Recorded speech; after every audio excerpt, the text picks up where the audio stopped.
साथियों, जय भीम, जय भारत, जय संविधान। मैं बहुजन दस्तक एंड कॉन्स्टिट्यूशन चैनल से गौतम रत्ना, और आज हम बात कर रहे हैं वीरांगना झलकारी बाई जी के बारे में। तो पहले तो मैं आपको ये बता दूं कि जो मनुवादी सिस्टम है, मनुवादी जो लोग हैं, या ब्राह्मणवादी कल्चर या कट्टर हिंदुत्व कल्चर, आपने देखा होगा कि वो जो स्वतंत्रता संग्राम में या जिस तरह के ऐतिहासिक जीवन हमारे बहुजन समाज के महिलाओं के या जो पुरुष हैं, महान पुरुष हैं, उनकी चर्चा करते हुए नहीं दिखते हैं।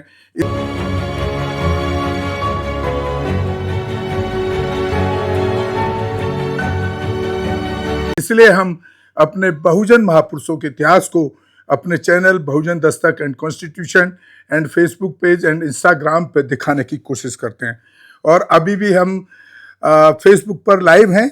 आप फेसबुक पर लाइव देखने वाले लोग, अगर जो लोग नहीं देख पा रहे हैं या वो लाइव पर नहीं है, वो हमारे चैनल पर जाकर के इस एपिसोड को देख सकते हैं।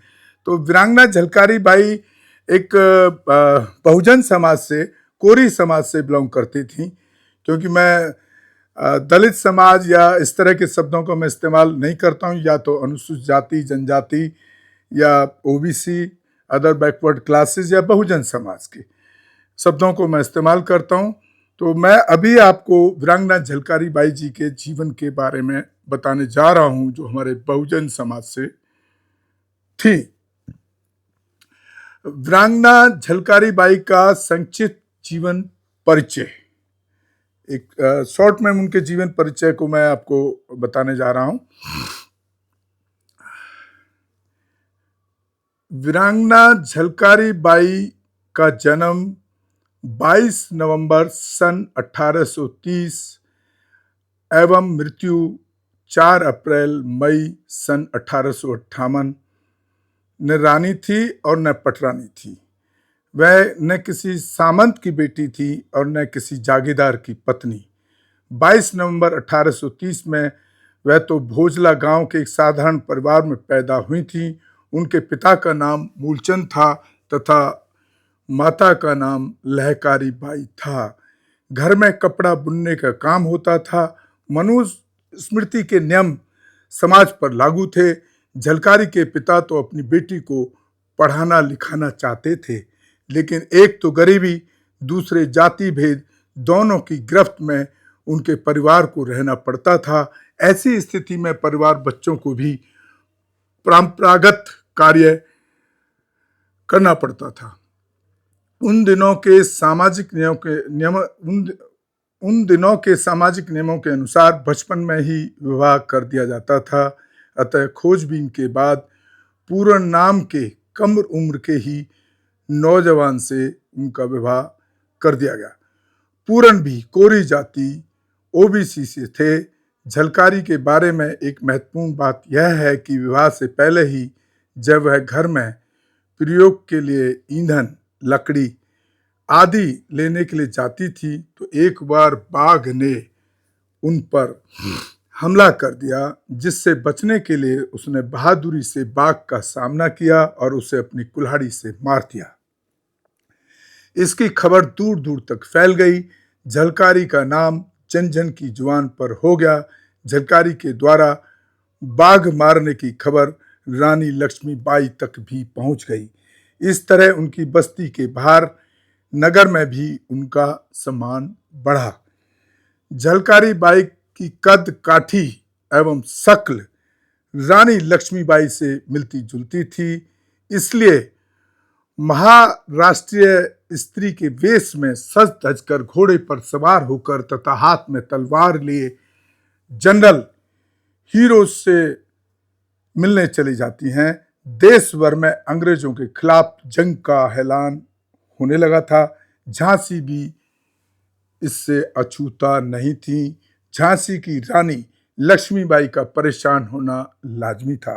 उसका दूसरा कारण भी था, वह यह कि आसपास के राजाओं में एकता नहीं थी। उनके अपने स्वार्थ थे। वह अधिकांश स्वर्ण थे, अधिकांश जनरल कैटेगरी के थे। कुछ अंग्रेजों की वकालत भी करते थे। ऐसे में रानी ने बहुजन और पिछड़ी जातियों से सहयोग मांगा, जो उन्होंने दिया।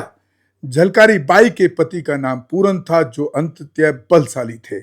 झलकारी बाई एक दो बार रानी से महल जाकर मिल चुकी थी। ऐसी स्थिति में रानी ने महिलाओं की फौज बनाना उचित समझा, जिसके कमांडर झलकारी बाई को बनाया गया। झलकारी ने पहले से ही घुड़सवारी करना, तलवार चलाना, गोला फेंकना तथा बंदूक चलाना आदि सीख लिया था। उनके पति को तोप चलाना रानी के सैनिकों ने सिखाया था। इस तरह बहुजन समाज के लोगों ने झांसी की अंग्रेजों से रक्षा करने की ठानी। हालांकि जनरल कास्ट के सामान्य जाति स्वर्णों को यह सब पसंद नहीं था। वे तो चाहते थे कि बहुजन समाज उनकी गुलामी करता रहे, लेकिन बहुजन समाज के लोगों ने उस चुनौती को स्वीकार किया। वीरांगना झलकारी बाई ने महारानी लक्ष्मीबाई की रक्षा करते हुए 4 अप्रैल सन 1858 को अपने प्राणों की आहुति दे दी। झलकारी बाई 22 नवंबर 1830, 5 अप्रैल 1858 दो एक महिला सैनिक थी, जिन्होंने 1857 के भारतीय विद्रोह में महत्वपूर्ण भूमिका निभाई थी। उन्होंने झांसी की रानी लक्ष्मीबाई की महिला सेना में सेवा की थी। अंततः वह झांसी की रानी की एक प्रमुख सलाहकार के पद तक पहुंची। झांसी की घेराबंदी के चरम पर उसने खुद को रानी के रूप में प्रछन्न किया और उसकी ओर से मोर्चे पर लड़ी, जिससे रानी किले से सुरक्षित बाहर निकल गईं।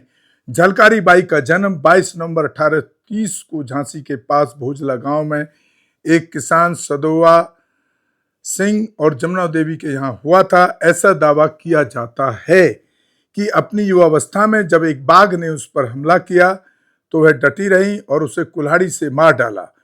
कथित तौर पर उसने एक बार जंगल में एक तेंदुए को उस छड़ी से मार डाला था, जिसका इस्तेमाल वह मवेशियों को चराने के लिए किया करती थी।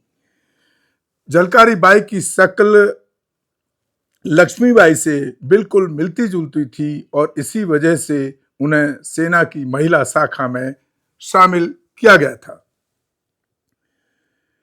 रानी की सेना में वह तेजी से रैंकों में बढ़ी और अपनी सेना की कमाल संभालने लगी। 1857 के विद्रोह के दौरान जनरल ह्यू रोज ने एक बड़ी सेना के साथ झांसी पर हमला कर दिया। रानी ने अपने 14,000 सैनिकों के साथ सेना का सामना किया। वह कालपी में डेरा डाले हुए पेशवा नाना साहब की सेना से राहत की प्रतीक्षा कर रही थी, जो नहीं मिली क्योंकि तांतियां टोपे पहले ही जनरल रोज से हार चुके थे। इस बीच किले के एक द्वार के प्रभारी ठाकुर समुदाय के दूल्हे जी ने हमलावरों के साथ एक समझौता किया और ब्रिटिश सेना के झांसी के दरवाजे खोल दिए। तो आप सोचिए, यहाँ पर जो जनरल कमेटी के ठाकुर लोगों ने उनको धोखा देने का काम किया।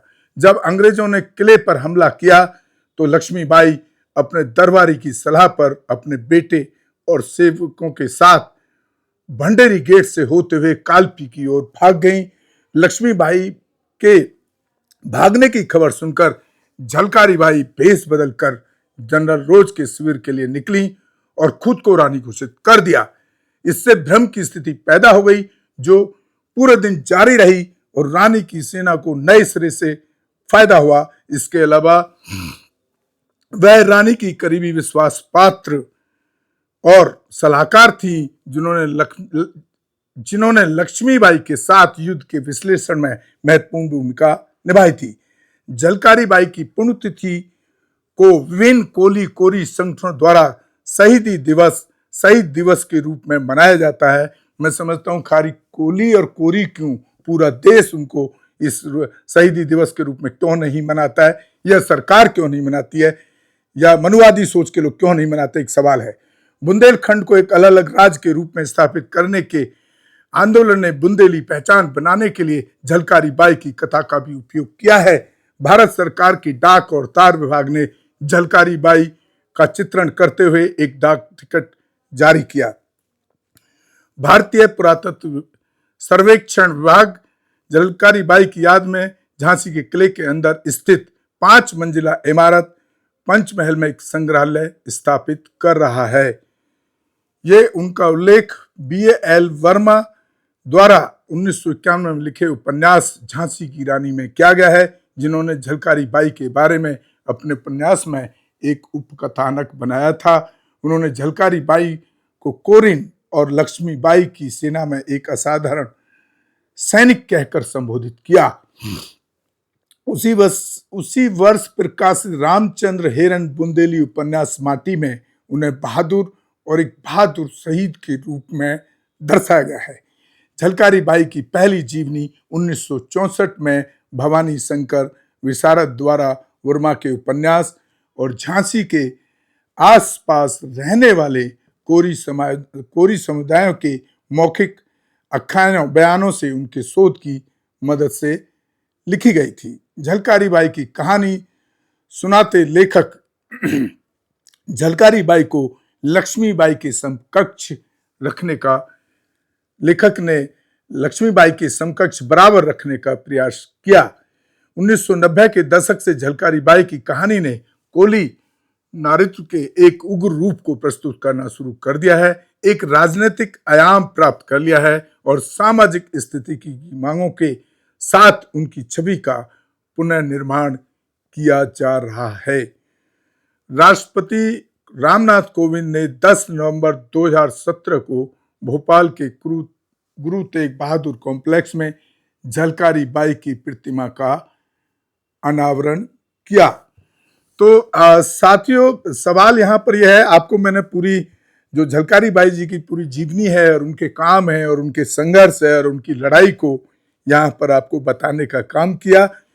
तो लेकिन सवाल ये भी है कि जो मनुवादी सोच के लोग आज भी उन झलकारी बाई की बात नहीं करते हैं, उस पर डिस्कस नहीं करते हैं, उसको रिगार्ड भी नहीं करते हैं, ऐसा जितने भी हमारे बहुजन महापुरुष हैं, उनको अगर आप मनुवादी सोच के लोगों को देखेंगे या ब्राह्मणवादी सोच को लोगों को देखेंगे तो कभी भी रिगार्ड करने को, चाहे किसी भी हमारे महापुरुष ने कितने भी बड़े काम किए हों, कितनी बड़ी कुर्बानी दी हो, उनकी गाथाएं वो लोग सुनाना पसंद नहीं करते हैं, ना उनके बारे में बात करना पसंद करते हैं। तो एक बड़ा विडंबना का विषय है। देश के लोगों को, सभी समाज के लोगों को सोचना चाहिए, जिन बहुजन महापुरुषों ने कुर्बानी दी, जिन्होंने अंधविश्वास पर चोट की, पूजा पाखंड पर चोट की, उनका मैं समझता हूँ जो अंधविश्वास में, जो हिंदू ग्रंथों में जो अंधविश्वास पाखंड लिखा गया, उससे ज़्यादा काम हमारे बहुजन महापुरुषों ने इस देश के लिए किया। लेकिन ये बहुत ही अफसोसजनक है, ये आपको सोचने का विषय है कि कम से कम आप तो जागिए, आप तो अपने महापुरुषों को रिगार्ड कीजिए, उनको पढ़ना चालू कीजिए। हम अपने चैनल के माध्यम से अपने बहुजन महापुरुषों को हमेशा उनके इतिहास को दिखाने की, उनके इतिहास को बताने की कोशिश लगातार करते रहे हैं, करते रहेंगे।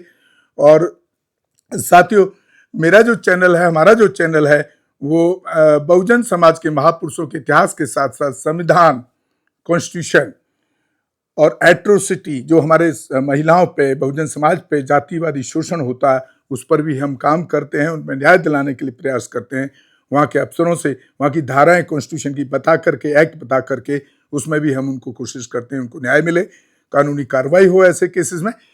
और मैं एक अपील और करना चाहूँगा कि आप हमारे चैनल को आर्थिक सहयोग भी करें, ताकि हम इस आवाज़ को और ताकत से बुलंद कर पाएँ, क्योंकि एक बहुत बड़ा खर्चा इस तरह के वीडियोस बनाने में और स्टूडियो चलाने में होता है। इसी के साथ मैं आपसे विदा लेता हूँ। जय भीम, जय भारत, जय संविधान। बहुजन दस्तक एंड कॉन्स्टिट्यूशन न्यूज़ से गौतम रत्ना। धन्यवाद साथियों। हमारे channel constitution like, share, subscribe देखना मत भूलिएगा। जय भीम, जय भारत, जय संविधान। नमो बुद्धाय। धन्यवाद। चैनल आर्थिक समस्या से गुजर रहा है। अगर आप बहुजन समाज में बाबा साहेब अम्बेडकर और तथागत बुद्ध की विचारधारा को अधिक से अधिक लोगों तक पहुंचाना चाहते हैं तो हमें आर्थिक सहयोग प्रदान करें, ताकि हम अपने चैनल के माध्यम से देश विदेश में समता, बंधुता, एकता और संवैधानिक अधिकारों को ज्यादा से ज्यादा लोगों तक पहुंचा सकें। आप अपनी सहायता राशि नीचे लिखे खाते में जमा करा सकते हैं। खाता धारक गौतम रत्ना, खाता संख्या 316957 68651, IFSC कोड SBIN 0060336, बैंक भारतीय स्टेट बैंक। आप हमारे बैंक खाते का विवरण स्क्रीन पर भी देख सकते हैं।